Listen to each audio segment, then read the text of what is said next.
back to back. DP.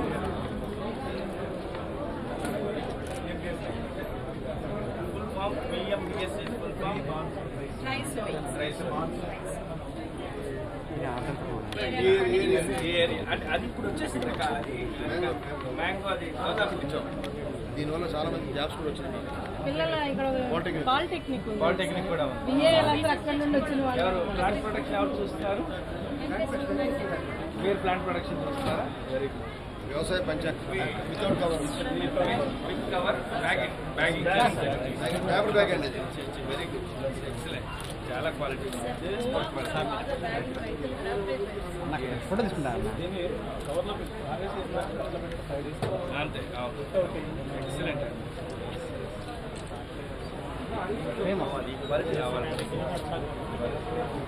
This variety is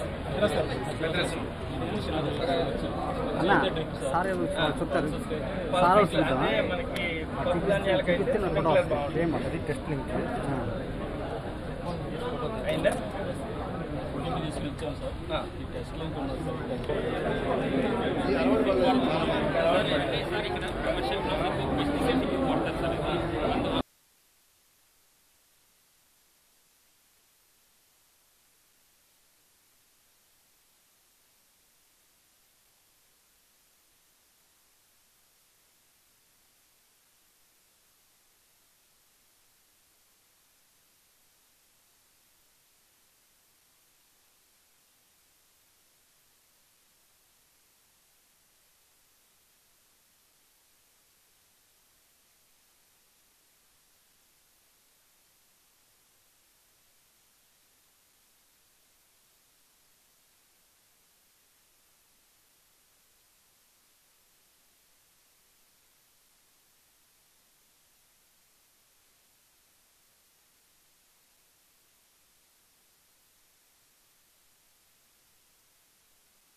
जोहार doctor YSR जोहार doctor YSR जोहार डॉक्टर వైఎస్ఆర్ जोहार डॉक्टर వైఎస్ఆర్ ముఖ్య నేతల్ని జ్యోతి ప్రజ్వలన కార్యక్రమం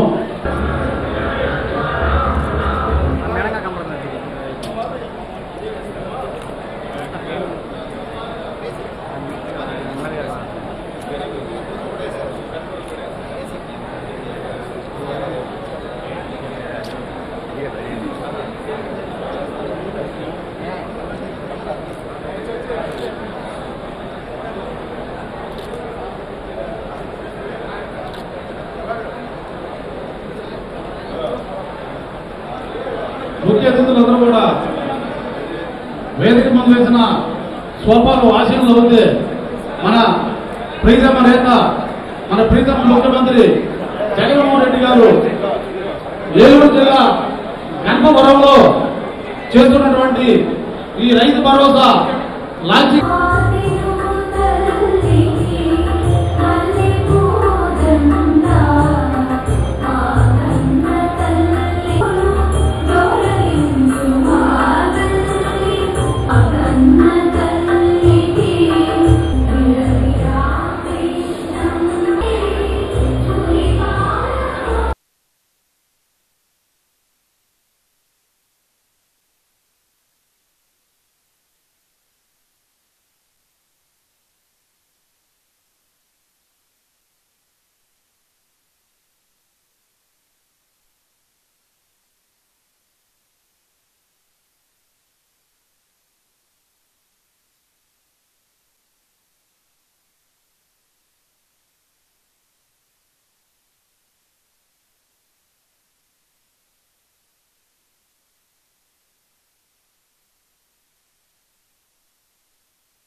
ప్రతి మాసం క్యాలెండర్లో జనవరి నెల నుండి డిసెంబర్ నెల దాకా అనేక రకాల సంక్షేమ కార్యక్రమాలు మనందరికీ అందుతున్నాయి.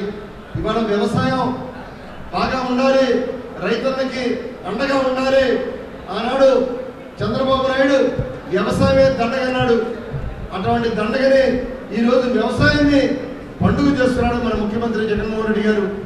ఇవాళ అనేక రకాల కార్యక్రమాలు మనందరికీ అందుతున్న విషయాన్ని మీకు తెలియజేసుకుంటూ మరి ఈరోజు ప్రత్యేక మన కార్యక్రమానికి మన జిల్లా కలెక్టర్ గారు మొట్టమొదటిసారిగా ఎన్టీఆర్ జిల్లా ఏర్పడిన తర్వాత మన కాన్స్టిట్యున్సీలో కూడా అధికార కార్యక్రమాన్ని ఈరోజు మనం శ్రీకారం చుట్టాం.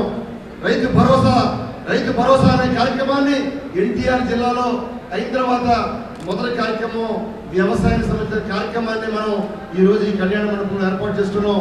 దానికి మన ముఖ్య అతిథిగా మన జిల్లా కలెక్టర్ ఢిల్లీ రావు కూడా ఈ కార్యక్రమానికి ఇచ్చేసి మరి ఈ కార్యక్రమంలో పాల్పంచుకోవడం ఒక మంచి కార్యక్రమంగా నేను భావిస్తున్నాను. అలానే ఈ కార్యక్రమానికి నా సహచర శాసనసభ్యులు నందిగామ శాసనసభ్యులు డాక్టర్ మొండితోక జగన్మోహన్ రావు కూడా ఈరోజు ఈ కార్యక్రమానికి రైతు భరోసా కార్యక్రమానికి హాజరవడం.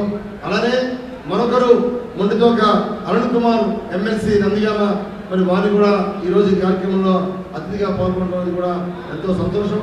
అలానే మన మధ్యలో ఇంకా అనేక మంది జిల్లా అధికారులు సైతం మొత్తం జిల్లాలో ఏదైతే వ్యవసాయ శాఖకు సంబంధించిన జేడీలు కానీ ఏడీలు కానీ ఏఓలు కానీ అందరూ కూడా ఈ కార్యక్రమంలో హాజరై ప్రతి ఆర్బీకే రైతు భరోసా కేంద్రాన్ని కూడా మన ముఖ్యమంత్రి గారు ఈ రాష్ట్రంలో ప్రతి నియోజకవర్గానికి ప్రతి మండలానికి రైతు భరోసా కేంద్రాన్ని ఏర్పాటు చేశారు.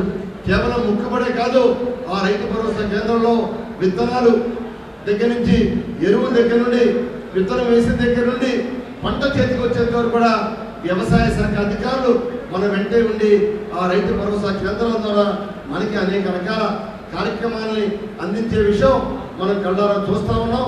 ఇవాళ మాటలు చెప్పే ప్రభుత్వం కాదు మన ప్రభుత్వం, చేతలతో చేసే ప్రభుత్వం మన ప్రభుత్వం.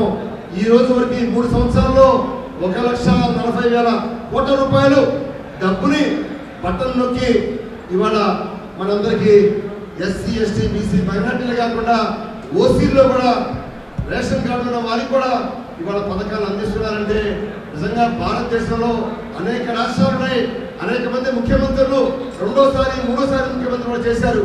కానీ ఏ ముఖ్యమంత్రి కూడా ఇంత సహాయాన్ని ఎవరికి అందించలేదు.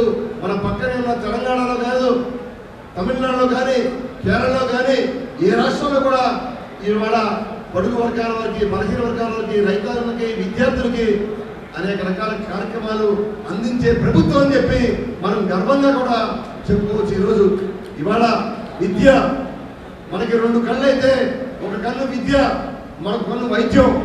విద్యకి వైద్యానికి అనేక రకాల కార్యక్రమాలు ఇస్తున్నారు. ఇవాళ ప్రతి వారికి కూడా ప్రతి ఇంట్లో చదువుకోవాలి, మన పిల్లల్ని చదివించాలి, దేశ విదేశాలకు పంపించాలి, ఇతర రాష్ట్రాలకు పంపించాలి. ప్రతి గ్రామంలో కూడా ఇంగ్లీష్ మీడియం స్కూల్ని ఏర్పాటు చేయాలని చెప్పి మన ముఖ్యమంత్రి గారు ఏదైతే చెప్పారో ఇవాళ ఇంగ్లీష్ మీడియం ఏర్పాటు చేయడం కూడా ఈ ప్రతిపక్ష పార్టీ తెలుగుదేశం వారికి ఇష్టం లేదు కాబట్టి వారు కోర్టు కూడా వెళ్ళి ఇంగ్లీష్ మీడియం అక్కర్లేదని చెప్పి కోర్టులో కూడా కేసులు వేశారు. ఇవాళ అటువంటి ప్రతిపక్షం దరిద్రపు ప్రతిపక్షం మన రాష్ట్రంలో ఉంది. ఏదైనా ప్రతిపక్షం ఉందంటే సూచనలు సలహాలు ఇవ్వాలి తప్ప ప్రతి దానికి కోర్టుకి వెళ్ళి అభివృద్ధిని ఏ విధంగా అడ్డుకుంటున్నారో ఒక్కసారి మనం ఆలోచించాలి. ఆఖరికి పాఠశాలలో నాడు పాఠశాల ఎలా ఉంది, నేడు పాఠశాల ఎలా ఉంది అని వాళ్ళ పాఠశాలని కూడా అభివృద్ధి చేస్తుంటే దాని మీద కూడా కేసులు వేస్తున్నారు. కాబట్టి ఇవాళ మన విద్యార్థులకి బాగా బంగారు భవిష్యత్తు ఉన్నారని చెప్పి మన పిల్లలకి మనం ఇచ్చే ఆస్తి చదువు అనే ఆస్తి తరగని ఆస్తి. అది ఎవరు కూడా దొంగిలించలేరు చదువుని. ఇవాళ అటువంటి చదువు అందరికీ ఇవ్వాలని చెప్పి మన ముఖ్యమంత్రి జగన్మోహన్ రెడ్డి గారు అనేక రకాల కార్యక్రమాల్ని ఇవాళ పాఠశాలల అభివృద్ధి కానీ, టీచర్స్ అపాయింట్మెంట్ కానీ, ఇంగ్లీష్ మీడియం కానీ అనేక రకాలుగా అభివృద్ధి చేస్తున్నారు. అలానే మరొకటి అభివృద్ధి వైద్యం కూడా అన్ని రకాలుగా అన్ని గ్రామాల్లో వైద్యం ఉండాలి, అన్ని హాస్పిటల్స్లో వైద్యం ఉండాలి. ఇవాళ మన జగ్గయ్యపేట హాస్పిటల్ మరి 3 కోట్ల రూపాయలతోటి నాబార్డు నిధులతోటి హాస్పిటల్ని బాగా అభివృద్ధి చేస్తున్నాం. ఇవాళ 50 లక్షల రూపాయలతోటి ఆక్సిజన్ సెంటర్ కూడా మనం సిఎస్ఆర్ ఫండ్స్తో మనం ఏర్పాటు చేస్తున్నాం. ఇలా అనేక రకాల కార్యక్రమాలు నియోజకవర్గంలో అభివృద్ధి కోసం అనేక రకాల మనం కార్యక్రమాన్ని మనం చేస్తూ ఉన్నాం. కాబట్టి మరి ఇప్పటివరకు కూడా రైతు భరోసా కేంద్రంలో ఈరోజు మరి రైతాంగానికి మన జగ్గయ్యపేట కాన్స్టిట్యున్సీకి ఇవాళ మన నియోజకవర్గానికి మరి 26,977 మంది రైతులకి ఈరోజు మధ్యాహ్నం 3 గంటల కల్లా మొదటి విడత కింద 14,83,83,83 రూపాయలు ఈ ఒక్కరోజు మధ్యాహ్నం 3 గంటల కల్లా మన బ్యాంక్ అకౌంట్లో రైతాంగానికి 26,000 మంది రైతాంగానికి పెట్టుబడి సహాయం కింద 5,500 రూపాయలు ఈరోజు ఈ నెలాఖరికి మరొక 2,000 7,500 రూపాయలు 25,000 మందికి మరి ఒకేసారి పెట్టుబడి సహాయం కింద మనకి ఈ విధంగా అందిస్తున్నారంటే ఇది గొప్ప సహాయం. ఇది దేవుడిచ్చిన సహాయంగా మనం భావించాలి. ఎందుకంటే ఒకప్పుడు తొలకరి వస్తుందంటే మరి విత్తనాల కోసం వడ్డీలు తీసుకొచ్చేవాడు 2 రూపాయల వడ్డీ 3 రూపాయల వడ్డీకి. అటువంటి వడ్డీ తీసుకురాకుండా ఇవాళ ప్రభుత్వం సహాయం అందిస్తుందంటే ఇది చాలా మంచి కార్యక్రమంగా మనం అంతా కూడా భావించాలి. అలానే మన జిల్లాలో మన ఎన్టీఆర్ జిల్లాలో మరి 1,21,000 మంది రైతాంగానికి ఈరోజు మొదటి విడత కింద 66,94,00,000 రూపాయలు జిల్లా ఎన్టీఆర్ జిల్లాలో రైతాంగానికి మనం అందిస్తున్నాం. అలానే రాష్ట్ర వ్యాప్తంగా 50 లక్షల రైతాంగానికి మొదటి విడత కింద మరి 3,758 కోట్ల రూపాయలు ఈరోజు మనం అందిస్తున్నాం. అలానే ఇవాళ రైతులు చాలా మంది వచ్చేసారు. రైతులకి వ్యవసాయ మీటర్లు బిగిస్తున్నారండి. ఇవాళ ప్రతిపక్ష పార్టీ తెలుగుదేశం పార్టీ వాళ్ళు వ్యవసాయ మీటర్లు బిగిస్తున్నారు. దీనివల్ల రైతాంగానికి నష్టం. రైతుల యొక్క బిల్లులు తీసుకుంటారు. రాబోయే రోజుల్లో ఉచితంగా ఇచ్చే ఉచిత కరెంటుని రాబోయే రోజుల్లో రద్దు చేస్తారు ఈ ప్రభుత్వం అని చెప్పి అనేక రకాలుగా విమర్శలు చేస్తున్నారు చంద్రబాబు నాయుడు. కానీ ఏ ఒక్క రైతు కూడా నమ్మవద్దని చెప్పి మేము మీకు తెలియజేస్తున్నాం. కేవలం వ్యవసాయ మీటర్లు పెట్టేది కేవలం వారి కోసం. రాష్ట్రంలో విద్యుత్ సంస్థలకి ఏ ప్రాంతానికి ఎంతంత కరెంట్ ఇస్తున్నారు, ఏ ప్రాంతానికి ఏ మండలానికి ఏ గ్రామానికి ఎంతంత విద్యుత్ ఇస్తున్నారు, ఉచిత విద్యుత్ అందిస్తున్నారు అనే లెక్కల కోసం తప్ప రైతాంగానికి ఎక్కడ కూడా ఉచిత విద్యుత్తు అనేది దివంగత ముఖ్యమంత్రి రాజశేఖర రెడ్డి గారు మొట్టమొదటిసారిగా ఉచిత విద్యుత్ ఆ రోజు 2004లో ప్రవేశపెట్టిన ఉచిత విద్యుత్తు రాబోయే రోజుల్లో తప్పకుండా మన జగనన్న దీన్ని కార్యక్రమాన్ని కొనసాగిస్తారే తప్ప ఇవాళ తెలుగుదేశం పార్టీ వాళ్ళు చెప్పినట్టుగా ఉచిత కరెంటుని ఎవరు కూడా రద్దు చేయరు. కేవలం మీటర్లు పెట్టేది కేవలం విద్యుత్ సంస్థలు ఏదైతే ఏపీసీడీసీఎల్ ఉందో ఆ సిపిడిసిఎల్కి ఇవాళ ఆ సిపిడిసిఎల్కి లెక్కల కోసం ఇవాళ జగ్గయ్యపేట మండలానికి మనం ఎంత విద్యుత్ ఇస్తున్నాం వ్యవసాయానికి, అలానే పెరగెత్తుపూడి మండలానికి ఎంత విద్యుత్ ఇస్తున్నాం. విద్యుత్తుని ఎవరు కూడా దొంగిలించకుండా ఎవరు కూడా దాన్ని మిస్యూజ్ చేయకుండా కేవలం లెక్కల కోసమే తప్ప ఏ రైతుకి దానివల్ల నష్టం ఉండదని చెప్పి మనం తెలియజేస్తున్నాం. కాబట్టి ఇవాళ వ్యవసాయాన్ని పండుగ చేయడం కోసం ఇవాళ మన ముఖ్యమంత్రి జగన్మోహన్ రెడ్డి గారు అనేక రకాల రైతు భరోసా కేంద్రాలను ఏర్పాటు చేయడం, సచివాలయాన్ని ఏర్పాటు చేయడం, వాలంటీర్లను ఏర్పాటు చేయడం. ఇవాళ మనకి ఎప్పుడు కూడా మరి ప్రతి వారికి సొంత ఇంటి కళ నెరవేరాలని చెప్పి జగనన్న కాలనీని కూడా మనం అనేక రకాలుగా మనం ఏర్పాటు చేసుకుంటున్నాం. ఇవన్నీ కూడా తప్పకుండా అభివృద్ధి చెందాలి. అన్ని రకాలుగా మన విద్య వైద్యంతో పాటు సొంత ఇల్లు అలానే వ్యవసాయం పరిశ్రమలు అన్ని రకాలుగా మన రాష్ట్రంలో అభివృద్ధి చెందడం కోసం మన ముఖ్యమంత్రి గారు అనేక రకాల ప్రయత్నాలు చేస్తున్నారు. మరి వాళ్ళు కాబట్టి తప్పకుండా మన జగ్గయ్యపేట కాన్స్టిట్యున్సీలో కూడా వ్యవసాయాన్ని బాగా ప్రోత్సహిద్దాం. వ్యవసాయ శాఖ అధికారులు మనకు ఉన్నారు, ఏఓలు ఉన్నారు, ఏడీలు ఉన్నారు, ప్రభుత్వ పథకాలు ఉన్నాయి. పక్కనే కేవీకే కృషి విజ్ఞాన కేంద్రం ఆ రోజు దివంగత ముఖ్యమంత్రి రాజశేఖర రెడ్డి గారి ముఖ్యమంత్రి ఉన్న సమయంలో 2007లో మనం దాన్ని ప్రారంభించాం. మరి కేవీకే కృషి విజ్ఞాన కేంద్రం దానిలో వ్యవసాయ పాలిటెక్నిక్ కూడా మనం ఏర్పాటు చేసాం. దానివల్ల కొన్ని వందల మందికి మన ప్రాంతంలో ఉద్యోగ అవకాశాలు కూడా వచ్చాయని చెప్పి మీ అందరికీ తెలియజేసుకుంటూ మరి ఇప్పటికే చాలా కాలాతీతమైంది. మన మధ్యలో శాసనసభ్యులు నందిగామ శాసనసభ్యులు జగన్మోహన్ గారు డాక్టర్ జగన్మోహన్ గారు కూడా ఉన్నారు. వారిని కూడా సందేశం ఇవ్వాలని చెప్పి కోరుకుంటూ అలా గ్రంథాలయ సంస్థ చైర్మన్ అన్నపూర్ణ గారు కూడా వేదిక రావాల్సి కోరుతున్నాం. ఈ కార్యక్రమానికి చేసిన గ్రామ సర్పంచులకి, సహకార సంఘ అధ్యక్షులకి, ఎంపీటీసీలకి, జడ్పీటీసీలకి, మాజీ సర్పంచులకి, మాజీ సహకార సంఘ అధ్యక్షులకి, అందరికీ కూడా రైతు నాయకులకు, రైతాంగానికి, రైతు సోదరులకి అందరు కూడా నా ఉదయపూర్వక నమస్కారం తెలియజేస్తున్నాం. వచ్చేసి మీ అందరికీ ఉదయపూర్వక నమస్కారం. మీకు తెలిసిందే భారతదేశం వ్యవసాయ ప్రధానమైనటువంటి దేశం కాబట్టి వ్యవసాయం ప్రధానమైనటువంటి ఉపాధి.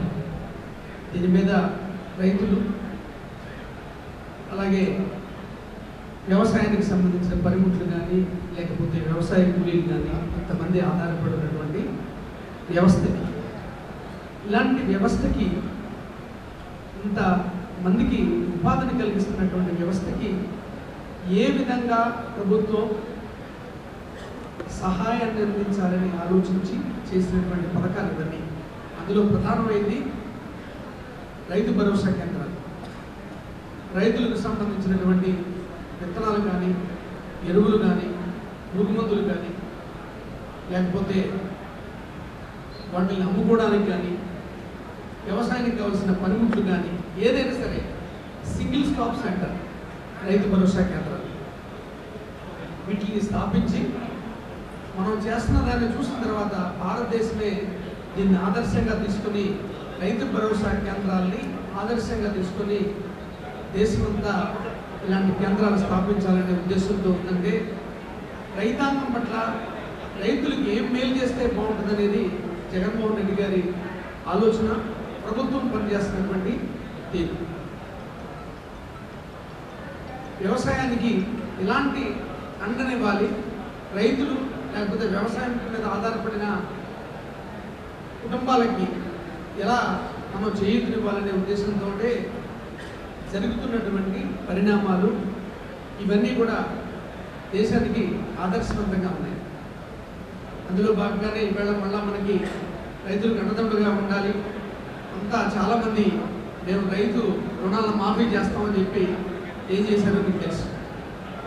దాని వరకు మనం ఎంత చేయగలమని ఆలోచించి ఆవేళ చాలామంది పార్టీలో ఉన్న వాళ్ళు కూడా 50,000 అంటున్నా ఇంకా కొంచెం ఆలోచించండి అన్నప్పుడు మనం ఎంత చేయగలం, రైతుకి ఎంత మేలు చేయగలం ఆలోచించి 50,000 రూపాయలని ప్రకటించినప్పటికీ దానికి మళ్ళీ అదనంగా 17,500 రూపాయలు ప్రకటించడమే కాకుండా ఎలా చేయొచ్చు మేలు, ఎంతవరకు చేయొచ్చు అనే విధంగా ఈ ప్రభుత్వం ముందుకు వెళ్తున్న సందర్భంగా ముఖ్యంగా నందిగామ నియోజకవర్గానికి ఈ విడత 18 కోట్ల రూపాయలు 33,000 మందికి వచ్చిన సందర్భంగా జగన్మోహన్ రెడ్డి గారికి కృతజ్ఞతలు తెలియజేస్తూ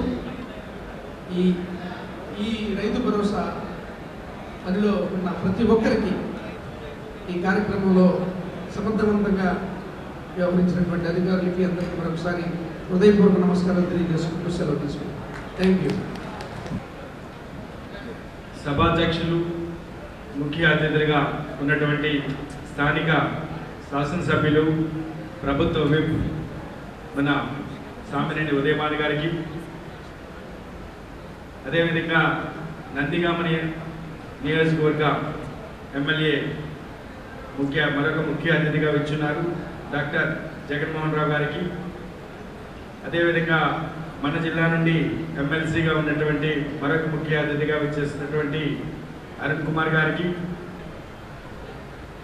సో ఇప్పుడే మన ఇద్దరు ఎమ్మెల్యేస్ మాట్లాడారు. పూర్తిగా ఈ కార్యక్రమం ముఖ్య ఉద్దేశం ఏమిటనేటువంటి చెప్పారు. మనకి ప్రతి సంవత్సరం కూడా ఖరీఫ్ కాలానికి ఒక 7,500, రబీకి ఒక 4,000, పండగకి ఒక 2,000 అనేటువంటిది ఈ రైతు భరోసా పిఎం కిసాన్ కార్యక్రమంలో భాగంగా ఇది 4వ ఏట. ఈరోజు మనకి 5,500 అనేటువంటిది మన జిల్లాకి ప్రతి రైతుకి ఇచ్చే కార్యక్రమం ఇక్కడ మనం ఇనాగ్రేట్ చేసుకుంటున్నాం. దీంట్లో మనకి 1,81,711 మంది రైతులకి గాను 66,94,00,000 అమౌంట్ అనేటువంటిది మన జిల్లా నియోజకవర్గాలు ఏవైతే 4 నియోజకవర్గాలు రూరల్లో ఉండేటువంటివి అండ్ విజయవాడ రూరల్లో ఉండేటువంటి ఒక మండలానికి కలిపి ఈ 16 మండలాల్లో ఉన్నటువంటి రైతులకి ఈరోజు 3,500 అనేటువంటి వాళ్ళ అకౌంట్లోకి అనేటువంటి జమ అవుతాయి. ఇందాక ఎమ్మెల్యేస్ చెప్పినట్టు ఇది ఒక రైతు చక్కగా వ్యవసాయానికి చేసుకోవాలనుకునంటే వాళ్ళకి ఇన్పుట్స్ ఉండాలి. ఇన్పుట్స్ అంటే ఉండాల్సి వస్తుంది, సీడ్ ఉండాలి, అదేవిధంగా ఫెర్టిలైజర్ ఉండాలి, అదేవిధంగా పెస్టిసైడ్ ఉండాలి. మరి ఆ మంచి ఇన్పుట్స్ కావాలి అని అంటే దానికి కావాల్సినటువంటి డబ్బులు ఉండాలి. మరి ఆ డబ్బులు ఆ విధంగా ఫైనాన్షియల్ అసిస్టెన్స్ ఇవ్వడానికి అనేటువంటిది ఒక మహత్తర కార్యక్రమం. దీనికి ఆంధ్రప్రదేశ్ ప్రభుత్వం ఒక 7,500 రూపాయలు, అదేవిధంగా భారతదేశ ప్రభుత్వం ఒక 6,000 కలిపి 13,500 అనేటువంటి రైతు భరోసా కార్యక్రమాన్ని అనేటువంటిది ఈ ఆంధ్రప్రదేశ్లోనే ఏర్పాటు అనేటువంటి జరిగింది. దాంతో చాలామంది రైతులు లబ్ధి పొందుతున్నారు. మరి ఈరోజు రాష్ట్రంలో సుమారు ఒక 50 లక్షల మంది సుమారుగా 3,700 కోట్లు అనేటువంటిది ఈరోజు అందరికీ కూడా వాళ్ళ అకౌంట్లో అనేటువంటి జమ అవుతున్నాయి. కాబట్టి ఈ చక్కటి కార్యక్రమాన్ని అనేటువంటిది ఈ డబ్బులు ఏవైతే వస్తాయో దానిని వేరొక ఖర్చు చేసుకోకుండా ఈ ఇన్పుట్స్కి అనేటువంటి అందరు రైతులు కూడా వాడుకోవాలని నా యొక్క మనవి. మనదంతా మెట్ట ప్రాంతం ఎన్టీఆర్ అనేటువంటిది మనకి ఎక్కువగా ఈ కాటన్ అనేటువంటిది ఎక్కువగా పండుతుంది. అదేవిధంగా వరి కూడా ఎక్కువగా రైన్ఫెడ్లో ఉంటుంది. అంటే డెల్టా ప్రాంతం అంతా కూడా పూర్తిగా మన కృష్ణా జిల్లాకి అనేటువంటి వెళ్ళిపోయింది. సుమారుగా 1,25,000 ప్యాడీ ఉన్నప్పటికీ కూడా అంతా కూడా మోరార్లెస్ ట్యూబ్ వెల్స్తోని, అదేవిధంగా మన రైన్ఫెడ్ అయినటువంటి ట్యాంక్స్తోని అనేటువంటి ఉంది. సుమారుగా 1,00,000 ఎకరాల్లో కాటన్ అనేటువంటిది పండుతుంది. సుమారుగా ఒక 20,000-25,000 ఎకరాలు చిల్లీస్ కూడా ఈ సీజన్లో అనేటువంటిది మనకి పంట అనేటువంటి వస్తుందని చెప్పి మన డిస్ట్రిక్ట్ అగ్రికల్చర్ ఆఫీసర్ విజయభారతి గారు దీన్ని సూచాయిగా ఖరీఫ్లో వచ్చేటువంటి ఏరియాస్ అంటున్నారు. రైతులందరికీ నా యొక్క మనవి ఏమిటంటే రైతు భరోసా కేంద్రాలు ఏవైతే ఉన్నాయో జిల్లాలో ఆ రైతు భరోసా కేంద్రాల్లో మీరు ఖచ్చితంగా అగ్రికల్చర్ మన ఎక్స్టెన్షన్ యాక్టివిటీస్కి సంబంధించిన దాంట్లో కొత్తగా వచ్చేటువంటి సాగు పద్ధతులు ఏమిటి అనేటువంటిది తెలుసుకోవాల్సిందిగా నా యొక్క మనవి. ఇప్పుడు సపోజ్ మీ అందరూ కూడా కాటన్ ఏరియాలో కొంచెం ఎక్కువగానే ఉంటుంది అనుకుంటాను. మరి కాటన్ వేసేటప్పుడు చాలామంది బోల్గా 2 వేస్తున్నారు. ఆ బోల్గా 2 వేసేటప్పుడు దాని చుట్టూ ఒక రెఫ్యూజీ వేయాలి. ఆ రెఫ్యూజీ అంటే నాన్ బోల్గార్డ్ సంబంధించినటువంటి ఏదో ఒక రకమైనటువంటి ఒక హైబ్రిడ్ వేయాలి. కాటన్ ఎవ్వరూ వేయట్లేదు. అది వేయకపోతే రేపో మాపో ఆ బోల్గార్డ్ 2 అనేటువంటిది కూడా పాడైపోయి మళ్ళీ మనం అన్ని రకాలైనటువంటి పెస్ట్లు డిసీజులు అన్నిటికీ కూడా అది కూడా ససెప్టబుల్ అయిపోతుంది. కాబట్టి నా యొక్క మనవి ఏమిటంటే మన బోల్గార్డ్ అనేటువంటిది గొప్ప టెక్నాలజీ వచ్చిందని ఆనందపడడం కాదు, దానికి రెఫ్యూజీ అనేటువంటిది కూడా వేసుకుంటే తప్ప మీకు పింక్ బోల్వామ్ అనేటువంటిది మీకు ఆ గులాబీ నంద పురుగు చూస్తుంటే నాకు తెలిసి ఎక్కడికి వెళ్తున్నప్పటికి కూడా సార్ ఈ మధ్యకాలంలో బోల్గార్డ్ ఉంది, ఆ గులాబీ పురుగు వచ్చేసింది, మొత్తం పాడు చేసేసింది అని చెప్పి ప్రజలంతా కూడా ఆ రైతులంతా కూడా కంప్లైంట్ చేస్తున్నారు. కంప్లైంట్ చేయడం కాదు, దాన్ని ఎలా చేయాలి, దాన్ని ఎలా కంట్రోల్ చేసుకోవాలనేటువంటిది ఇంపార్టెంట్. మీరు ఆ పొలంలో ఏదో విత్తేసిన తర్వాత అనేటువంటిది విడిచిపెట్టేస్తే అనేటువంటిది కాదు, అది రెగ్యులర్గా ప్రతి వారం అనేటువంటిది రైతు అనేటువంటిది ఇన్స్పెక్షన్ చేయాల్సి వస్తుంది. ఏదైతే ఇన్స్పెక్షన్ సరిగా చేయకపోతే మనం దాన్ని కంట్రోల్ చేయలేము. మనకి ఎలా ఉంటుందంటే దానికి ఎంత మన పిల్లల్ని ఎంత జాగ్రత్తగా చూసుకుంటామో మొక్కల్ని కూడా అంతే జాగ్రత్తగా అనేటువంటి చూసుకోవాల్సిన బాధ్యత అనేటువంటి ఉంది.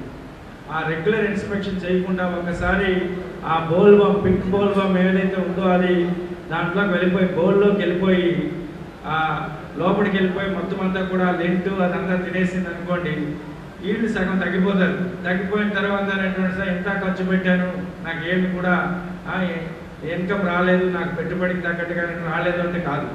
దానికి వేసినటువంటి ఆ 45 రోజులు మొక్క నాటిన 45వ రోజు నాటి నుండి ఖచ్చితంగా ముందే ఏదైతే ఆ మాత్ వస్తుందో గుడ్లు పెడుతుందో ఆ గుడ్లు పెట్టకుండా ముందు చేసుకోవాలి. అది ఇంపార్టెంట్. గుడ్లు పెట్టకుండా ఎలా చేయాలి అనేటువంటిది రైతులు నేర్చుకోవాలి. రైతులు నేర్చుకోకుండా ఎప్పుడు పాత పద్ధతుల్లోనే చేస్తామంటే కాదు. ఏమి లేదు, నాకు చాలా కొత్త కెమికల్స్ వచ్చాయి, నేను స్ప్రే చేసేస్తే అంతా కంట్రోల్ అయిపోతుంది అనుకున్నట్టే కాదు. అది ముందు మీకు తెలిసిందే కదా, ఒకసారి కొన్ని రకాల వ్యాధులు ఉన్నాయి. సో హెచ్ఐవి రిలేటెడ్ వ్యాధి కానీ వైరస్ రిలేటెడ్ వ్యాధి కానీ ఇలాంటివి ఏవైనా వచ్చాయనుకోండి, దానికి కంట్రోల్ లేదు. అదేవిధంగా దీనికి కూడా ప్రస్తుతానికి ఆ నీమ్ ఆయిల్ ఏదైతే ఉందో ఆ నీమ్ ఆయిల్ని వేసినటువంటి 30వ రోజు అంటే 4వ వారం 5వ వారంలో ఖచ్చితంగా దాని నీమ్ ఆయిల్ అనేటువంటి స్ప్రే చేసుకొని ఖచ్చితంగా లీటర్కి 5 ml అంటే మన ppm బట్టి ఉంటుంది. ఆ 5 ml వేసుకొని చక్కగా స్ప్రే చేసుకుంటే గుడ్లు పెట్టదు. గుడ్డు పెట్టకపోయిందంటే సగం అనేటువంటి ప్రాబ్లం సాల్వ్ అయిపోతుంది.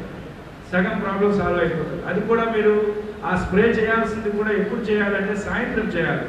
సాయంత్రం 4-5 తర్వాత అనేటువంటి స్ప్రే చేయాలి. ఎందుకంటే ఉదయం చేయడం వల్ల ఉపయోగం లేదు. అది చెప్పినా మన అగ్రికల్చర్ సైంటిస్ట్ మీకు చెప్పినా మీరు వినరు. ఎందుకంటే మీకు తెలుసు అని మీరు అనుకుంటుంటారు కాబట్టి. ఎందుకంటే సాయంత్రం ఎందుకు చేయాలి అంటే ఆ మాతు ఎప్పుడు కూడా సాయంత్రం 8-9 గంటలకు మాత్రమే ఎక్కువగా గుడ్లు పెడుతుంది.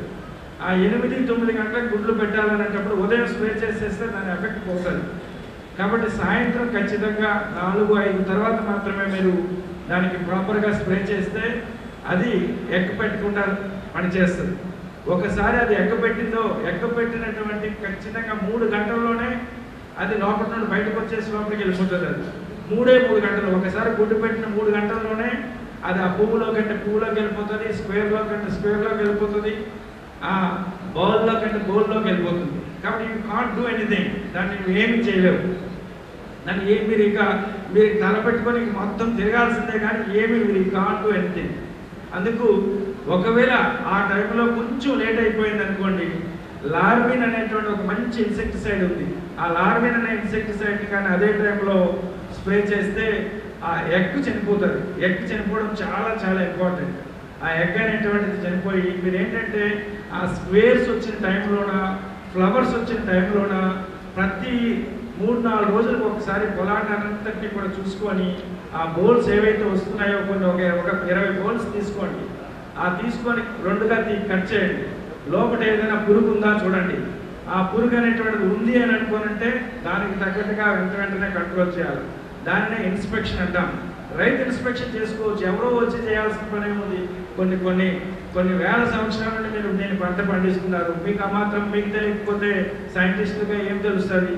కాబట్టి మీరు ఆ టైంలో ప్రాపర్గా దానిని ఎప్పటికెప్పుడు ఇన్స్పెక్షన్ చేసుకొని టైమ్లీ స్ప్రే అనేటువంటి చేసుకోకపోతే మీరు దాన్ని కంట్రోల్ చేసుకోలేరు. అది చాలా చాలా ఇంపార్టెంట్. అది పంట అయిపోయిన తర్వాత అది భూమిలోనే ఉంటుంది, ఎక్కడో ఉండదు. అదంతా కూడా భూమిలోనే ఉంటుంది. కాబట్టి ఆ భూమిలో ఎంత ఎక్కువగా దున్నడం అనేటువంటి చేయడం చాలా చాలా ఇంపార్టెంట్.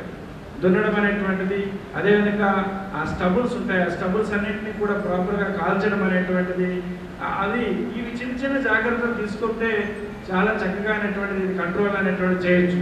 మంచి కెమికల్స్ అనేటువంటి ఇప్పుడు వచ్చున్నాయి. కాబట్టి ఆ కెమికల్స్ని కూడా ఎంత మోతాదులో వాడాలి, ఎలా వాడాలి అదంతా కూడా ఒకసారి మన సైంటిస్టులు కూడా ప్రాపర్గా చెప్పమని చెప్పేసి అనేటువంటిది వాళ్ళకు కూడా నేను రిక్వెస్ట్ చేస్తున్నాను. వరి కూడా పండించేటప్పుడు వరిలో ఏమవుతుందంటే నాకు తెలిసినంత వరకు ఆ కుళ్ళు తెగులు చాలా ఎక్కువ ఉన్నట్టుంది ఈ మధ్యకాలంలో. ఇక్కడ అంతా ఆ కుళ్ళు తెగులు ఏదైతే మీరు బీపీటీ వాడుతుంటారో 1061 వేస్తూ ఉంటారు ఎక్కువగా. ఆ కుళ్ళు తెగులు వచ్చేస్తుంది. ఆ కుళ్ళు తెగులు వచ్చేసరికి కూడా అరే కుళ్ళు తెగులు వచ్చేసింది, ఈల్డ్ తగ్గిపోయింది, 30 బస్తాలు రావాల్సింది 20 బస్తాలే వచ్చింది, లేదా 15 బస్తాలు వచ్చింది అనుకునంటే అవ్వదు.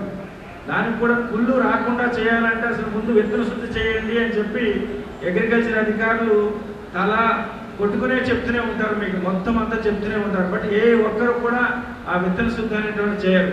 సింపుల్గా విత్తన శుద్ధి చేస్తే సగానికి సగం అనేటువంటిది ఆ కుళ్ళు తెగులు పోతుంది అన్నదాన్ని ఎవరు చేయరు.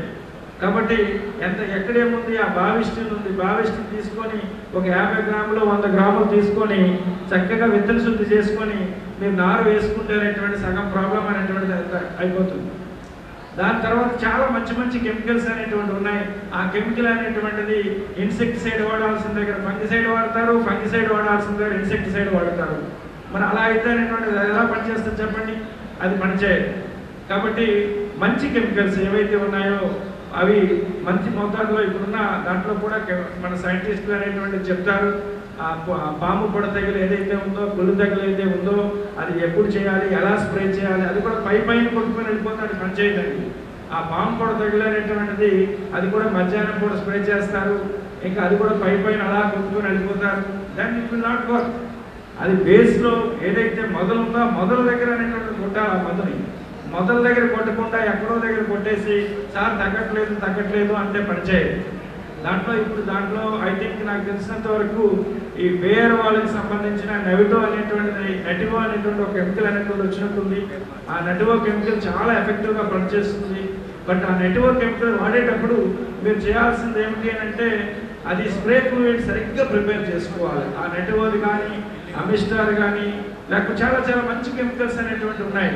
ఆ మంచి కెమికల్స్ అంటే ఇప్పుడు అంతకుముందు పాతకాలంలో మనం ప్రొపకోనజోల్ వాడేవాళ్ళం, హెక్సాకోనజోల్ వాడేవాళ్ళం, ఓకే, ఇలాంటివన్నీ వాడేవాళ్ళు. ఇప్పుడు ఇంకా అడ్వాన్స్ కెమికల్స్ అనేటువంటి వచ్చేసాయి. అడ్వాన్స్ కెమికల్స్ వచ్చాయి కాబట్టి అది కేవలం అంతా కూడా ఎక్కువ కాదు. ఒక 80 గ్రాములు తీసుకొని ఆ 80 గ్రాములను ఒక 200 లీటర్లో చక్కగా స్ప్రే చేస్తే మనకి ఈ పొడతెగులు అనేటువంటి చాలా చక్కగా కంట్రోల్ అవుతుంది. మరి ఇవన్నీ జాగ్రత్తలు తీసుకొని నా యొక్క రిక్వెస్ట్ ఏంటంటే అగ్రికల్చర్ ఆఫీసర్స్కి ఇప్పుడు రైతులకి అనేటువంటిది ఎలా స్ప్రే ఫ్లూయిడ్ తయారు చేయాలా, ఎప్పుడు స్ప్రే చేయాలా, ఏ టైంకి స్ప్రే చేయాలా అనేది ఇంపార్టెంట్. నాకు తెలిసినటువంటి ఒక అబ్బాయికి చాలా చాలా హెల్త్ ప్రాబ్లం ఉండేది. ఎప్పుడు రెగ్యులర్గా మెడిసిన్ తీసుకుంటాడు. ఒక డాక్టర్ దగ్గర తీసుకువెళ్తే అతను చెప్పింది ఎప్పుడు ఇచ్చిన మందే, కానీ తీసుకునే విధానం అనేటువంటిది కొంచెం మార్చాడు. తీసుకునే విధానం ఇలా కాదు బాబు, ఈ విధంగా తీసుకోవాలి, దీన్ని తీసుకునేటప్పుడు ఏదో ఇష్టం వచ్చినట్టు కాదని చెప్తే సగానికి సగం ప్రాబ్లం తగ్గిపోయింది. అంటే మందు వేసే విధానం చాలా ఇంపార్టెంట్ అనేది అది తెలియాలి.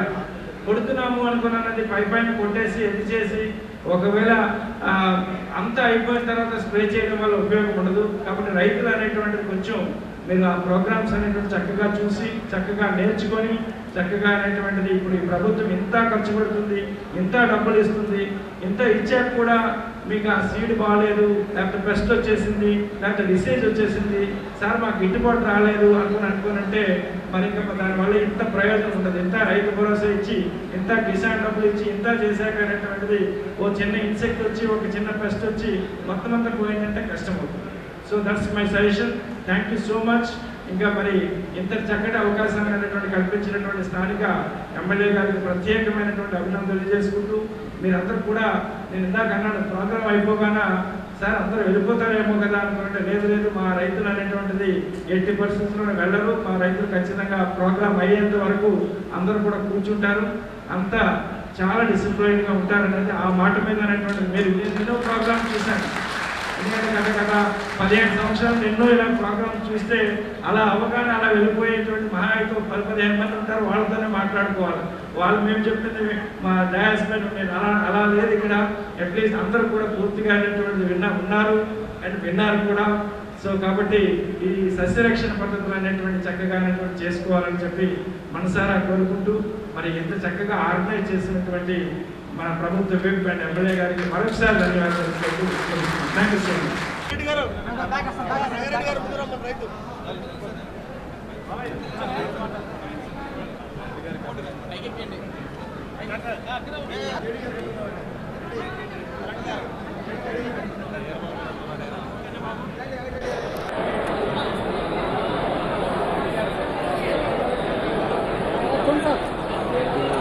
చప్పట్లతో ఈ కార్యక్రమాన్ని జయప్రదం చేయడానికి కోరుతున్నాం.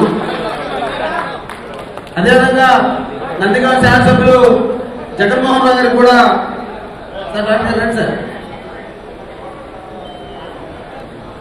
కలెక్టర్ గారి చేతుల మీదుగా మన నియోజకవర్గానికి పెద్దలు, శాసనసభ్యులు, ప్రభుత్వ ఎంపీలు ఉదయభాను గారికి సత్కారం దయచేసి అందరూ చప్పట్లతో మీ యొక్క సమస్యను తెలియజేస్తూ కోరుతున్నాం.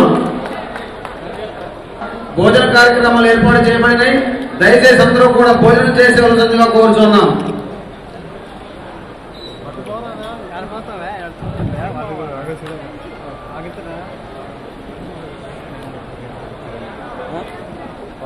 నువ్వు